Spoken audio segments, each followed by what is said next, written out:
Have you ever faced a moment where the right path felt like the most dangerous one? This is the story of a woman who had to choose between silent submission and a risky fight for everything she had built. The day had started like any other Tuesday. The morning rush was over, and Mei Lin was in her kitchen, meticulously prepping for lunch. The scent of ginger and garlic hung comfortingly in the air. That's when he walked in.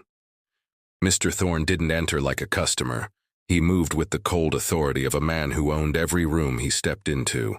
He wore a crisp white shirt and a tie, but his smile never reached his eyes. In his hand, he held a clipboard which he treated like a weapon. He introduced himself as a city health inspector, here for a surprise inspection. Mei Lin, proud of her spotless kitchen, welcomed him, but the warmth in her greeting quickly faded.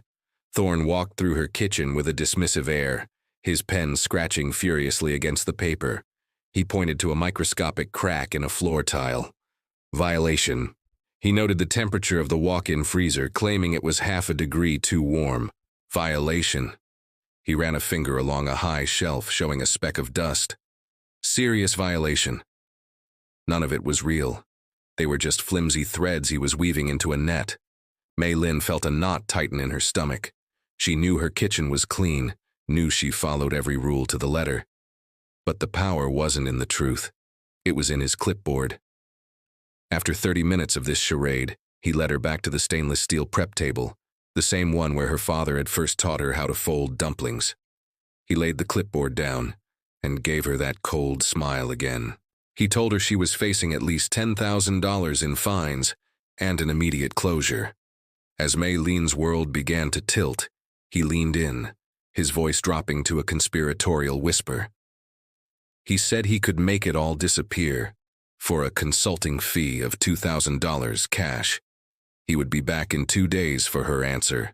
Then he left, and the silence he left behind was filled with the sound of her own breaking hope.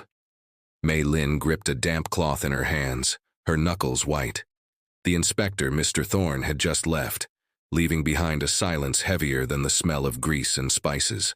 Her son Jian tried to reassure her, but she shook her head, tears welling in her eyes. It was their entire savings. Paying it meant ruin, but refusing meant the same. When Jian arrived for his shift, he found his mother sitting on a stool in the dim kitchen, staring blankly at the wall. He saw the fake inspection report on the counter and his face flushed with anger. "This is extortion, Mom," he said, his voice sharp. "We have to go to the police. This is illegal."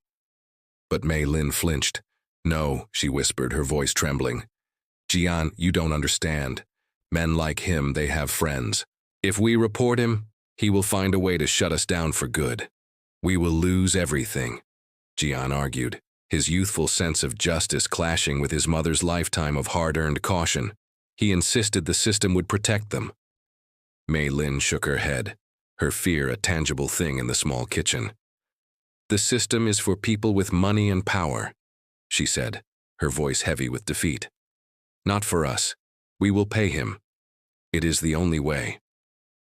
Jian looked at his mother's face, etched with a despair he had never seen before, and for the first time, his own certainty wavered.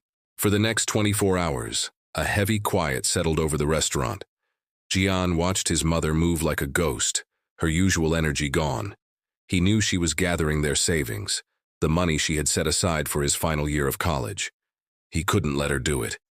He couldn't let this man break her. That night, after she went to bed, Jian sat at the kitchen table, his laptop casting a glow in the dark room. He realized that his mother's fear wasn't about this one man. It was about a lifetime of feeling powerless. To help her, he couldn't just fight Thorne. He had to prove to her that they weren't alone. He started searching, typing in phrases like corrupt health inspector and the name of their city. For hours, he found nothing but dead ends. Just as he was about to give up, he stumbled upon a small, obscure online forum for local restaurant owners. Buried deep in a thread from 6 months ago was an anonymous post.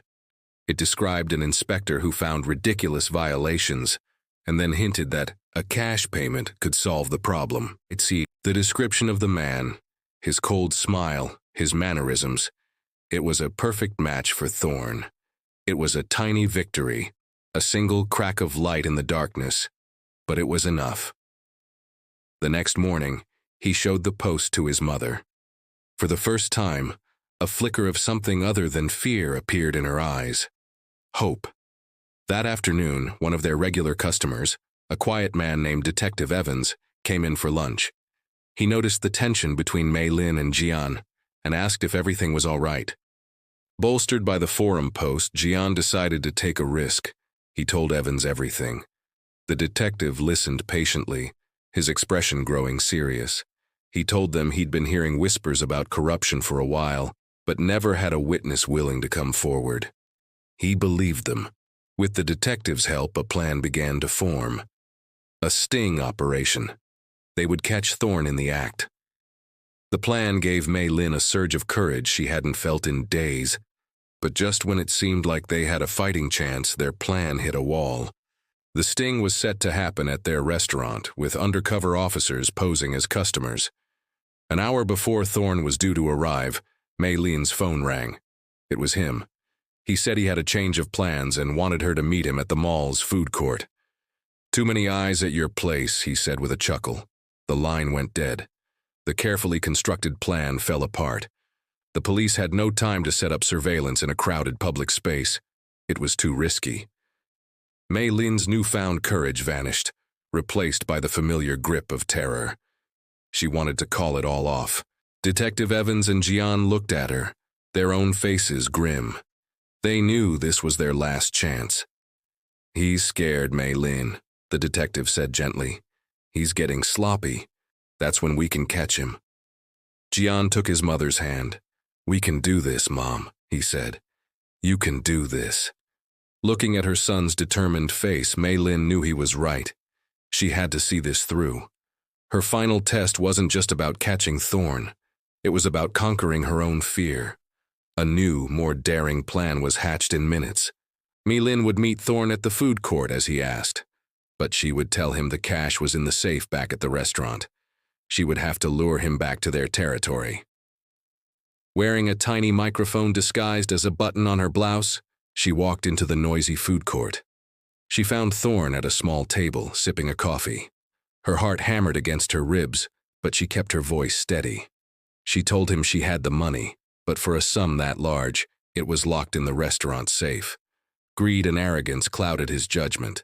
He saw her as a timid, compliant woman, an easy target. He agreed. As they walked back to the restaurant, Mei Lin could feel the presence of plainclothes officers melting in and out of the crowds behind them. She unlocked the front door of her empty restaurant. The trap was set. She walked to a table in the center of the dining room and laid out the thick envelope of marked bills. "It's all there," she said, her voice barely a whisper. Thorne smirked, reaching for the envelope. "See? So much easier than filing paperwork," he said, his voice captured perfectly by the wire. At that exact moment, the kitchen doors swung open. Detective Evans and two uniformed officers stepped out. The smirk on Thorne's face evaporated, replaced by a mask of pure shock. Before he could even react, he was pushed forward onto the table, his face just inches from the money he would never get to spend. The snap of handcuffs echoed in the silent dining room. In the months that followed, the case against Mr. Thorne led to a wider investigation that uncovered a deep-rooted extortion ring within the city's health department. More than a dozen other small business owners, emboldened by Mei Lin's courage, came forward with their own stories. The Golden Pagoda restaurant became something of a local landmark, a symbol of resilience. Customers came not just for the food, but to support the woman who had refused to be a victim. One evening, a few months later, Jian watched his mother showing a new hire how to work the register. She was laughing, her voice clear and confident. She had not only saved their restaurant, she had reclaimed a part of herself she thought was long gone. She had found her voice, and she would never let it be silenced again. What do you think is the hardest part about standing up to someone in a position of authority? Let us know your thoughts in the comments below. If this story of courage and justice inspired you, we'd be grateful if you'd give it a like and share it with someone who might need a reminder that even one voice can make a difference. For more true stories of consequence, don't forget to subscribe.